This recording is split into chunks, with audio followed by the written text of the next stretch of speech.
अस्सलाम वालेकुम, आप देख रहे हैं इनसाइड पाकिस्तान में हूँ मोहम्मद ज़फ़ीर। सियासी आइनी और कानूनी बहरान इस वक्त मुल्क में जहाँ सियासी और माशी बहरान था, वहाँ पे अब आइनी और कानूनी बहरान भी जन्म ले रहा है। मामलात बेहतरी की तरफ कैसे जाएंगे, हुकूमत और अदलिया के दरमियान एक जो खलीज है वो बढ़ती जा रही है डे बाई डे। इसके ऊपर मज़ीद इस वक्त चूँकि एडहॉक जजेस का जो मामला है, इसके ऊपर भी बहुत ज़्यादा तनकीद हो रही है, अपोजिशन जमातें तनकीद कर रही हैं और साथ ही साथ ज़ाहिर इस वक्त जो मौजूदा सियासी क़यादत है वो माशी तौर पे पहले ही बहुत ज़्यादा जो बहरान है उससे दो चार है। और बज़ाहिर जो है जो इंटरनेशनल मालियाती इदारे हैं उनकी जो रिपोर्ट्स आ रही हैं वो भी कोई हौसला अफजा नहीं है। ख़ुद ख्वाजा आसिफ साहब ने कहा कि मौजूदा सिस्टम जो है वो डीरेल हो सकता है और वो ये कह रहे थे कि ये बड़ा ख़तरनाक होगा अगर ये सब कुछ होता है। और जिस तरह रिपोर्ट्स आई हैं उसमें भी कहा गया कि मैक्सिमम ये 18 महीने तक ये निज़ाम चल सकता है। इस तरह की जो रिपोर्ट्स आती हैं, फिर जो लोग बाहर से इन्वेस्टमेंट करना चाह रहे हैं, IMF पहले ही बहुत ज़्यादा प्रेशर बिल्ड कर रहा है। अवामी सतह पर जब हम देखते हैं तो अवाम बहुत बेबस हैं और हुकूमत कोई बड़ा रिलीफ देने में अब तक कामयाब नहीं हो सकी। और अगर इस तरह की ख़बरें आएंगी, मामलात चाहे अदालती हों, सियासी हों या आइनी हों, इन चीज़ों को भी डेली बेसिस पे जब देखा जाता है तो गैर यकीनी की सूरत हाल मज़ीद बढ़ती है। मुस्तहकम कैसे होगा ये पूरा सिस्टम, इसके ऊपर हुकूमत और न सिर्फ हुकूमत बल्कि तमाम पॉलिटिकल स्टेक होल्डर्स अपना क्या इनपुट दे सकते हैं, रियासत क्या स्टैंड ले सकती है, इन तमाम इश्यूज़ पे बात करेंगे। ज्वाइन किया है हमें जनाब मोहम्मद यासीन आज़ाद साहब ने, सीनियर रहनुमा है मुस्लिम लीग नून के, सीनियर कानूनदान हैं। जैसा खुशामदीद कहते हैं आपको शो में। बहुत बहुत शुक्रिया सर। जैसे आप किस तरह देखते हैं, एक तो वैसे ही बहुत ज़्यादा प्रॉब्लम्स थी माशी तौर पे, उसके ऊपर तो मैं आऊँगा, सियासी भी बहुत सारे प्रॉब्लम्स थे। अब ये जो एक हमें आइनी और कानूनी जंग नज़र आ रही है बज़ाहिर, कुछ सुप्रीम कोर्ट्स के पिछले फैसले आए उसको बुनियाद बनाकर हुकूमत तनकीद कर दिया है, मखसूस नशिस्तों का मामला था, खुलकर हमेशा आपसे उस पर भी बात होती रही। अब एडहॉक जजेस का मामला है, किस तरह देखते हैं कानूनी तौर पे कहाँ पेचीदगियाँ हैं और कहाँ कन्फ्यूजन है इस पूरे मामले में? अच्छा सर, पहले मैं एडहॉक जजेस का सवाल का जवाब दे देता हूँ कि आइन के आर्टिकल 182 में ऑनरेबल सुप्रीम कोर्ट को इस बात का आइनी हक हासिल है कि अगर वो ये समझते हैं कि सुप्रीम कोर्ट में केसेस ज़्यादा पेंडिंग है या कोई जवाब बनता है तो फिर जुडिशल कमीशन ऑफ पाकिस्तान जो है वो एडहॉक जजेस अपॉइंट कर सकता है। ठीक है। जब मैं जुडिशल कमीशन का मेंबर था जी और चीफ जस्टिस थे अनवर जमाली साहब जनाब, तो उन्होंने 2 जजेस के नाम दिया था एडहॉक के लिए। तो उस वक्त मैंने एडहॉक जजेस की मुखालफत की थी, लेकिन बाद में सिवाय मेरे कमीशन के किसी आदमी ने मेरा साथ नहीं दिया था। ठीक। और वो 2 जज एडहॉक जज बन गए थे। अब जब आईनी तौर पर सुप्रीम कोर्ट के पास इस बात का हक हासिल है कि वो एडहॉक जज बनाने चाहें तो बना सकते हैं, लेकिन ये मामला किसी एक आदमी के हाथ में नहीं रहता। जब ऑनरेबल चीफ जस्टिस नाम इनिशिएट कर देते हैं जी, तो ये मामला जाता है election judicial commission of Pakistan के पास। ठीक है। हाई कोर्ट का जज अपॉइंट करने के लिए जुडिशल कमीशन के मेंबरान की टोटल तादाद 9 है, जिसमें चीफ जस्टिस हैं, 4 सीनियर जज हैं सुप्रीम कोर्ट के, 1 रिटायर्ड जज है सुप्रीम कोर्ट का, अटॉर्नी जनरल है, लॉ मिनिस्टर है और पाकिस्तान बार काउंसिल का जो नॉमिनेटेड मेंबर है वो है।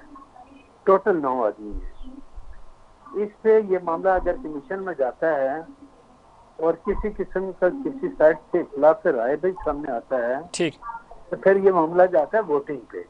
ठीक है। वोटिंग में अक्सरियत क्या फैसला करती है।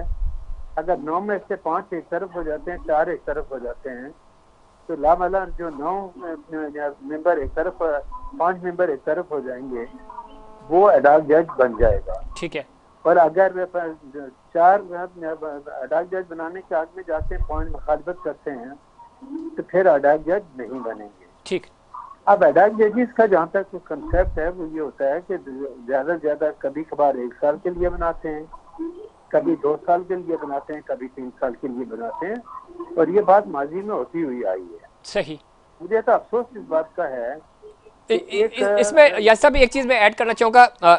जस्टिस शाइक उस्मानी साहब ने कहा है कि चीफ जस्टिस के पास एडहाक जजेस लेने का इख्तियार मौजूद है, तनकीद बिला जवाज़ है। तो वो ये बात किस तनाजुर में कह रहे हैं कि क्या एब्सोल्यूट अथॉरिटी है चीफ जस्टिस के पास, या जो आप पूरा आपने ब्रीफ दिया कि ये जुडिशल कमीशन और फिर जो बाकी लोग हैं उनकी मंजूरी के तहत होगा, या ये पूरा इख्तियार सिर्फ चीफ जस्टिस को हासिल है? अगर चीफ जस्टिस की बात पे हो तो फिर कमीशन के इजलास की क्या जरूरत है? जी जी, तो ये शाइक उस्मानी साहब की ये स्टेटमेंट इसलिए मैंने कोट की, वो तो कह रहे हैं कि नहीं, शाइक उस्मानी साहब का ये कहना बिल्कुल दुरुस्त है। टाइम का आर्टिकल 182 ऑनरेबल सुप्रीम कोर्ट के इख्तियार देता है कि वो अडाक जजेस अपॉइंट कर सकते हैं। ठीक है, चीफ जस्टिस यानी वो सुप्रीम कोर्ट को देता है, चीफ जस्टिस को नहीं देता? नहीं, चीफ जस्टिस नाम इनिशिएट करता है, ठीक है, नाम इनिशिएट करके वो कमीशन के सामने लेके जाता है। ठीक है, फाइनल फैसला कमीशन करता है। ठीक है, फाइनल फैसला कमीशन करता है। तो जब आइन इजाजत देता है, एक दफा मैंने ये बात कही थी कि बजाय रिटायर्ड जजेस के जो है आप उनको जो सुप्रीम कोर्ट का आप जज बनाते हैं जनाब, तो मैंने ये कहा था कि आप आइन हमारा इस बात की भी इजाजत देता है कि जिस वकील की 15 साल की प्रैक्टिस है सुप्रीम कोर्ट की, उसको भी अडाक जज बनाया जा सकता है। लेकिन वो चूंकि प्रैक्टिस में ये चीज नहीं है, तो उनका कहना यह है या तो हाई कोर्ट के किसी जज को लिया जा सकता है या रिटायर्ड जज जो सुप्रीम कोर्ट के उनमें से किसी को लिया जा सकता है। 4 आदमियों के नाम इनिशिएट किए गए, जिसमें शेर आलम साहब ने इनकार को मना कर दिया, ठीक, जैसे महफूज बाकर साहब ने भी माजरत कर ली। अब रह गया 2 आदमियों का। 2 आदमी वो हैं जिन्होंने इस बात की कंसेंट दी है। तो कल कमीशन के इजलास में अगर तमाम कमीशन मुतफ़िका तौर पर उन दोनों को अदालत जज बनाता है तो बना सकते हैं, और अगर वोटिंग का मामला जाता है तो वोट में जो अक्सरियत हो जाएगी जिस साइड से, क्योंकि देखें गवर्नमेंट अगर चाहे भी, लेकिन सुप्रीम कोर्ट के 5 जज इंक्लूडिंग चीफ जस्टिस और रिटायर्ड जज अगर आपका साथ नहीं देते 6 आदमी, तो अटॉर्नी जनरल जो है या लॉ मिनिस्टर जो है या जो नॉमिनी है पाकिस्तान बार काउंसिल का, वो तो उनके कहने पे तो अडाक जज नहीं बनेगा ना। ठीक है, अभी पाकिस्तान बार काउंसिल ने जो रेजोल्यूशन पास किया, उन्होंने कहा कि आइन इजाजत देता है ऑनरेबल सुप्रीम कोर्ट को अडाक जज बनाने का। मैं भी कहता हूँ आइन इजाजत देता है, लेकिन जो रट पीटीआई ने लगाई हुई है ना जी, कि ये रिजर्व सीटों को अपसेट करेगा। पहली बात यह है कि जो रिव्यू पिटीशन फाइल की गई है वो वही 13 जज सुनेंगे जो already supreme court full court के अंदर मौजूद थे, राइट। अगर उन 13 जजेस में से किसी जज का इजाफा किया जाता है तो 4 परमानेंट जज अब भी सुप्रीम कोर्ट में मौजूद हैं जो पहले कमीशन के इजलास में नहीं थे, सही, कोर्ट के अंदर कोर्ट प्रोसीडिंग में नहीं थे। तो वो परमानेंट जजेस को बैठाएंगे ना, अडाक जजेस को क्यों बैठाएंगे? ठीक है, तो ये जो अप्रीहेंशन है ना पीटीआई की हर बात में टांग अड़ाना, वो मेरे नजदीक बिल्कुल गलत है। दूसरी बात जो आपने बात मेरे सामने की है वो ये है कि इलेक्शन कमीशन ऑफ पाकिस्तान ने सीटें बांटी, सुन्नी इत्तेहाद जो है वो पार्लियामानी पार्टी नहीं थी, उनको सीटें नहीं दी गई।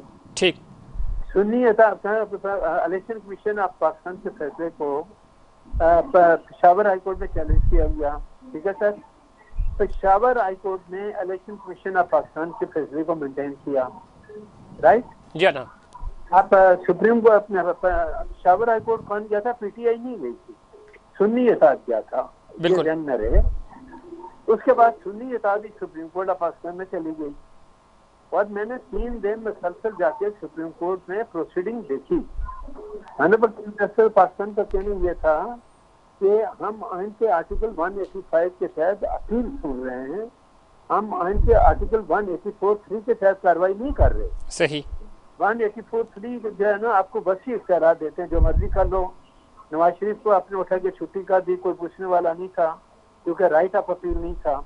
अब 184(3) में भी अगर गलत कोई फैसला करेंगे तो राइट ऑफ अपील नए कानून ने आपको दे दिया। अब जो सूरत हाल है कि पीटीआई किसी भी सूरत में ऑनरेबल सुप्रीम कोर्ट के सामने प्रोसीडिंग का हिस्सा नहीं थी, राइट। ऐसे ही जब वो प्रोसीडिंग का हिस्सा नहीं थी, जो अपील है आइन का आर्टिकल 185 में जब आप सुनेंगे तो जो पेशावर हाईकोर्ट के फैसला है उसके मुताबिक आपने फैसला करना था कि पेशावर हाईकोर्ट का फैसला सही है या गलत है। आपने एक नया पंडोरा बॉक्स खोला, ठीक है। सुन्नी इत्तेहाद की पिटीशन को आपने अपील को डिसमिस कर दिया और वो जमात जो उसमें पार्टी थी नहीं उसको उठा के सीटें दे दी। और मजे की बात यह है कि वो सीटें भी दे दी कि आज़ाद उम्मीदवार जो सुन्नी इत्तेहाद में बाकायदा डिक्लेरेशन देके वहाँ शामिल हुए, आपने उनको भी मौका दिया कि वो दोबारा पीटीआई में जाने चाहें तो जा सकते हैं। लेकिन चूंकि अभी ऑनरेबल सुप्रीम कोर्ट का डिटेल ऑर्डर नहीं है, डिटेल ऑर्डर जब मिलेगा तब पता चलेगा कि डिटेल ऑर्डर में इन लीगल पोजीशन को ऑनरेबल सुप्रीम कोर्ट का जो मेजॉरिटी जज साहिबान है जिन्होंने फैसला दिया उन्होंने किस हिसाब से कवर किया। ठीक, तो इसमें यासिर साहब आज चूँकि नवाज शरीफ साहब ने भी फैसला किया कि इत्तेहादियों के साथ रब्ता किया जाए मखसूस नशिस्तों के हवाले से ही, इलेक्शन कमीशन का भी इजलास था, वो भी बेनतीजा ख़त्म हुआ, कोई डिसीजन नहीं ले सके। तो आप क्या समझते हैं कि आप इस पूरे केस में, चूँकि जब हम अभी फैसला नहीं हुआ था तो ज़रा आप भी हम भी कोई बात नहीं कर सकते थे कि ये फैसला क्या आएगा, लेकिन इतनी बात ज़रूर हम कह रहे थे और आप भी कि ये कुछ भी फैसला आए वो बड़ा कॉम्प्लिकेटेड होगा, और हुआ जिस तरह आप खुद बता रहे थे इतनी तफसील से कि पाकिस्तान तहरीक इंसाफ तो इस पूरे अमल में थी ही नहीं, लेकिन सारे बेनिफिशरी जो है वो बन गई। अब वो वापस पीटीआई में शामिल होकर लोग उनके कागजात भी जमा करा रहे हैं, प्रोसीजर है 15 दिन का। तो ये अमल दरामद कैसे होगा, और अगर हुकूमत चैलेंज करती है इसको तो चैलेंज कैसे करेगी? नहीं, हुकूमत ने तो देखो ना रिव्यू पिटीशन फाइल कर दी है जी, ठीक है सर, रिव्यू पिटीशन फाइल करने का इख्तियार हुकूमत का है। ठीक है, तो ये सर हमारे नाजरीन के लिए बताइएगा कि रिव्यू पिटीशन में यानी हुकूमत को या क्या फ़ायदा हो सकता है, और ये देखें आपको पता है कि माजी में जैसे फैज इस्सा साहब के साथ जब रेफरेंस फाइल हुआ था जी, तो 5 रुकनी जजमेंट ने ये मामला एफबीआर को भेज दिया था। ठीक है, ठीक है, बाद में जैसे फैज इस्सा साहब ने रिव्यू पिटीशन फाइल की, रिव्यू पिटीशन में 5 के बजाय 2 जजों का इजाफा किया गया, राइट जनाब। जब 2 जजों का इजाफा हुआ तो फिर मेरे ख्याल में 4 और 5 का फैसला आया और रिव्यू पिटीशन फैज इस्सा साहब के हाथ में हो गई। तो इस तरह जो रेफरेंस उनके खिलाफ था वो खत्म हो गया मेजॉरिटी जजमेंट के मुताबिक। अब जो मामला है 13 जजेस तो वही बैठेंगे जिन्होंने रिव्यू पिटीशन को सुना, जिन्होंने अपील को सुना। ठीक है सर, अब अगर गवर्नमेंट अपील करती है कि फुल कोर्ट को बिठाया जाए तो फुल कोर्ट का मतलब ये होगा कि पहले 13 जजेस में एक जज साहिबा उस वक्त बीमार थी, वो बेंच के अंदर नहीं आई, और 3 जजेस की सुप्रीम कोर्ट में कमी थी, परमानेंट जजेस की। अब वो जो बीमार जज है वो अभी भी बीमार है, उनकी तबीयत खराब है, लेकिन 3 नए जज चले गए तो 13 और 3 16 हो जाते हैं। अगर 16 जज सुनते हैं परमानेंट तो उसमें पीटीआई को क्या एतराज है? क्या माजी में नहीं हुआ इस तरह से? सही, सवाल ये पैदा होता है कि हमने ये तय किया हुआ है कि हमने हर बात को इश्यू बनाना है। ठीक, आइन क्या कहता है, कानून क्या कहता है, हम उस पर जाने के लिए तैयार नहीं है। आप अप्रीहेंशन क्या कर रहे हैं कि वो एडल्ट जज भी बैठेंगे और हमारी रिजर्व सीटें हमारे हाथ से चली जाएंगी। भाई कौन लिखा है कि वो एडल्ट जज आएंगे और बैठ जाएंगे? मुमकिन है ये 13 जज ही उठ के फैसला करें, और आप शोर शराबा तब करें कि अगर वो 13 जज फैसला करते हैं, वो 14 या 2 और जजों को इजाफा करते हैं या किसी एडल्ट जज को बीच में बैठाते हैं, तब आपका एतराज जेन्युइन होगा।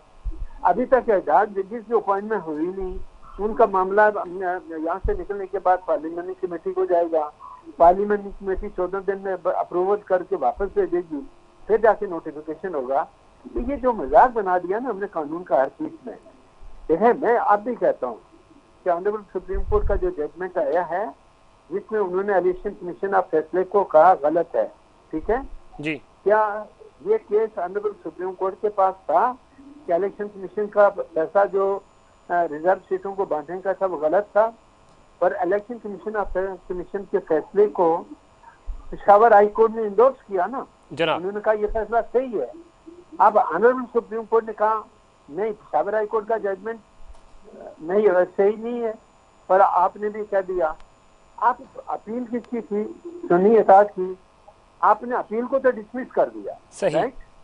अपील को डिसमिस कर दिया, सीटें उठा के पीटीआई को दे दी, और उनको इतना ऑप्शन दे दिया कि आप 15 दिन में जाने चाहें जाएंगे।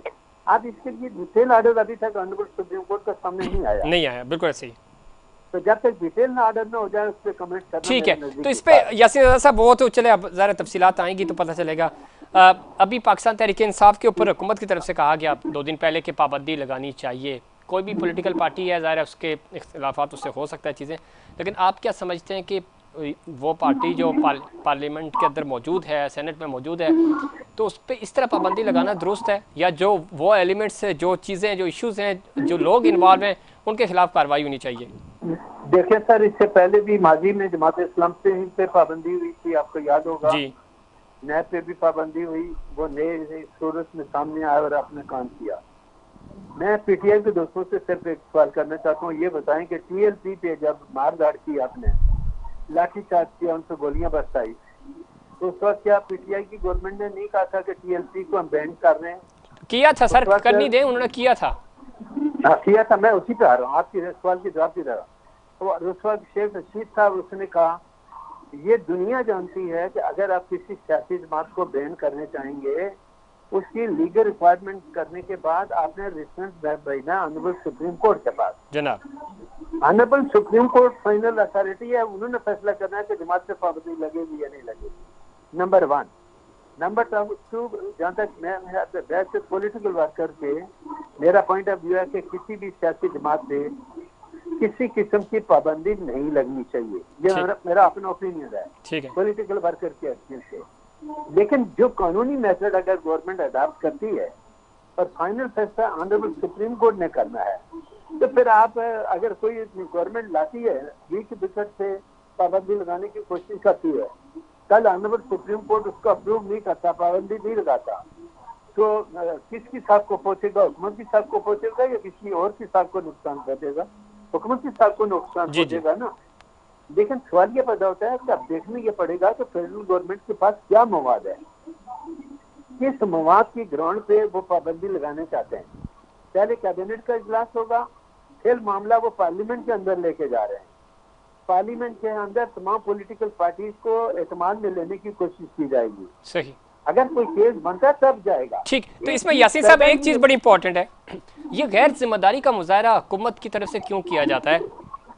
तारड़ साहब बात करते हैं, वो ये कहते हैं कि जी हमारी इत्तेहादी जमातों से मुशावरत हो गई और हम पीटीए पे पाबंदी लगाने जा रहे हैं, जबकि जो इत्तेहादी जमातें थी और प्लस पाकिस्तान पीपल्स पार्टी, उनसे अभी तक उस मौजू पे बात ही नहीं हुई थी। फिर आज मियां साहब ने इत्तेहादियों के साथ बातचीत का आज कहा है, तो जब इस तरह के गैर जिम्मेदाराना बयान आते हैं और फिर पीटीए पे पाबंदी लगानी है, तो जो आपने प्रोसीजर बताया वो सबसे बेहतरीन है। क्या ज़रूरत है कि उसको वक्त से पहले ही इतना उछाल दिया जाए कि एक अच्छा इकदाम भी बुरा साबित हो जाए? तो ये जल्दबाजी क्यों की जा रही है? देखें, आशा तालर की प्रेस कॉन्फ्रेंस के बाद इसाकदार की जो मीडिया से उन्होंने एड्रेस किया, बातचीत हुई जी, उन्होंने क्या कहा? किसी पार्टी पे पाबंदी लगाना आसान काम नहीं है। बिल्कुल उन्होंने ठीक है, लेकिन ये यासर मैं यही कह रहा हूँ कि इंफॉर्मेशन मिनिस्टर अगर 10 मिनट पहले ये बात करता है तो और जो डिप्टी प्राइम मिनिस्टर है वो ये कह रहा है कि नहीं है, तो कंफ्यूजन है ना फिर। सर यही सब बताए ना कि क्या पीटीआई के दौर में टीएलपी पे पाबंदी लगाने की बातें नहीं हुई है क्या? सर मैं ये कह रहा हूँ कि पाबंदी उस वक्त लगी, वो तो गलत था, लेकिन आज भी इसी तरह के गलत फैसले और वक्त से पहले अनाउंसमेंट्स, ये मैं कह रहा हूँ कि हाँ ठीक है। जैसे ये आपकी बात मैं खुद मानता हूँ, अगर ये मामला किसी वजह से सुप्रीम कोर्ट चला जाता है जी, मान लिया अगर सुप्रीम कोर्ट अप्रूवल नहीं करता जी, ठीक है, पाबंदी नहीं तो अप्रूव नहीं करता, तो सुप्रीम तो गवर्नमेंट की होगी ना, ऐसा ही है, उनकी होगी। अब वो एक सोच समझ के अभी एक स्टेटमेंट दिया, मे भी पार्टी को प्रेशराइज करने के लिए दिया हो, मे भी कहीं कुछ बात डॉक्यूमेंट्री एविडेंस उनके पास हो जिससे ये साबित होता हो। मैं आप जो बात कहना चाह रहे हैं मैं समझ रहा हूँ, बिल्कुल ठीक है, लेकिन एटलीस्ट पार्टी तो मुत्तफिक हो ना। मैं आप हम 5 लोग बैठे हैं, डिसीजन हो गया कि हमने बाहर जाके ये बात करनी है, तो एटलीस्ट हम 5 एक पेज पे हों। चूंकि डिप्टी प्राइम मिनिस्टर ने कहा कि हमने तो अभी सोचा ही नहीं पाबंदी लगाने का, लेकिन आपके इंफॉर्मेशन मिनिस्टर ने कह दिया कि हम तो इस पे काम शुरू कर दिया है, अमल दरामद शुरू कर दिया है। नहीं, काम शुरू करना और कैबिनेट से अप्रूवल दो मुख्तलिफ चीजें हैं जी। अब ऑनरेबल सुप्रीम कोर्ट का जजमेंट ये है जी कि प्राइम मिनिस्टर बजाते खुद कुछ नहीं है जब तक कैबिनेट से अप्रूवल नहीं देता। बिल्कुल ऐसे ही है।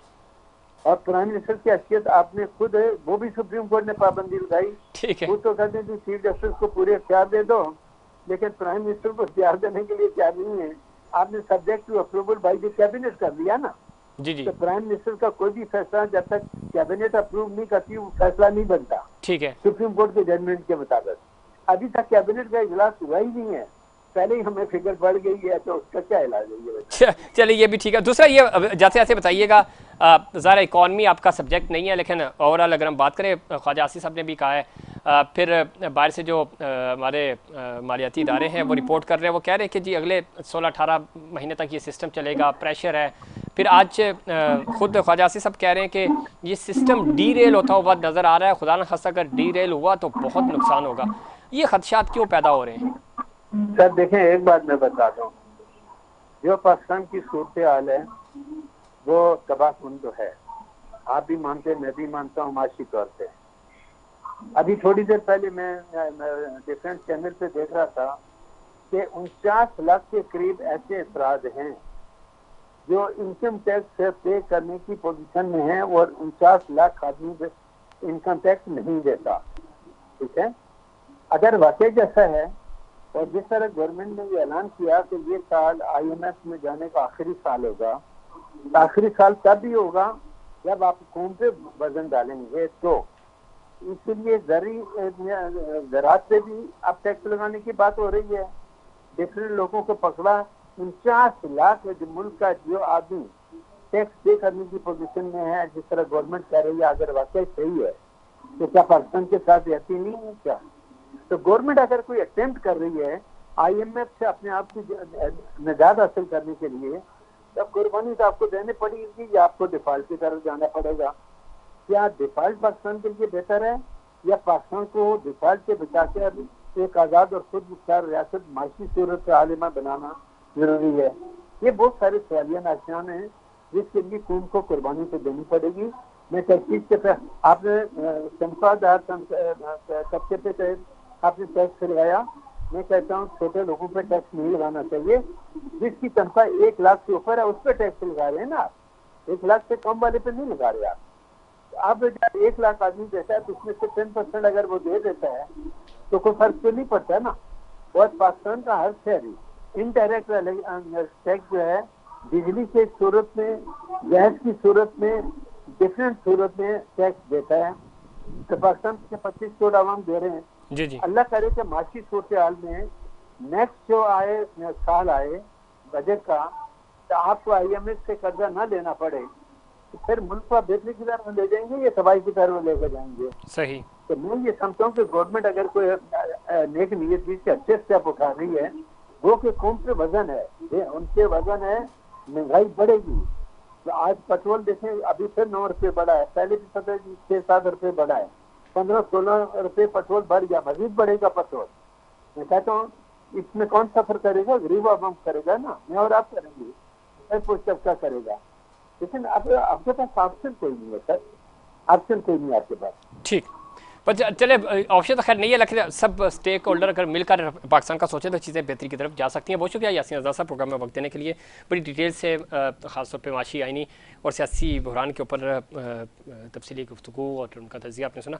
वक्त हुआ कमर्शियल ब्रेक का, ब्रेक से वापस आएंगे तो मज़ीद बात करेंगे कि इस पूरे माहौल से बाहर कैसे निकला जा सकता है, चीज़ें बेहतरी की तरफ कैसे जा सकती हैं, हुकूमती हलकों में संजीदगी का मुजाहरा क्यों नहीं किया जा रहा। इन तमाम इश्यूज़ पर बात होगी, लेकिन उससे पहले कमर्शियल ब्रेक।